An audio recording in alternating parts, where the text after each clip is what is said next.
अबरार नगर में एलडीए की नाक के नीचे बिल्डर साकिब का नया साम्राज्य। सील के बाद अब 3 मंजिला अवैध निर्माण भी शुरू। लखनऊ कल्याणपुर राजधानी का अबरार नगर इलाका अवैध निर्माण का गढ़ बनता जा रहा है। आजमगढ़ निवासी बिल्डर साकिब के हौसले इतने बुलंद है कि वह एलडीए के नियमों को अपने पैरों तले रौंद रहा है।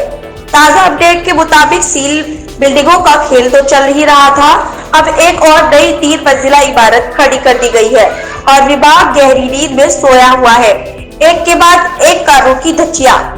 अभी तक चर्चा बिल्डर की उन 2 इमारतों की थी जिन्हें प्रशासन ने सील किया था, लेकिन अब मामला और गंभीर हो गया है।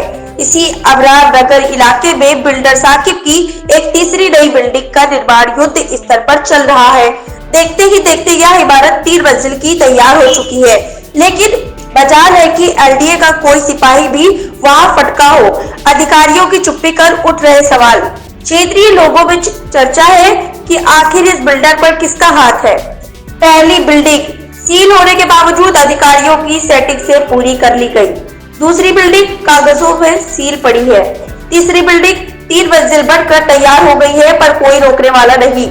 यह स्थिति साफ दर्शाती है कि एलडीए के संबंधित जेई और जोनल अधिकारियों की जेबें इस अवैध निर्माण की कमाई से गर्म की जा रही है। बिना विभाग की हरी झंडी के सील इलाके में तीसरी इमारत खड़ी हो जाना नामुमकिन है। हौसले बुलंद, प्रशासन पस्त। बिल्डर साकिब को न तो बाबा के बुलडोजर का खौफ है और न ही प्रशासन की कार्यवाही का। सूत्रों की माने तो अधिकारियों से सेटिंग इतनी पक्की है कि बिल्डिंग की ईंट से ईंट जुड़ने तक विभाग को कुछ दिखाई नहीं देता। क्या यह मान लिया जाए कि अबरार नगर में एलडीए के नियम साकिब के रसूख के आगे सरेंडर कर चुके हैं।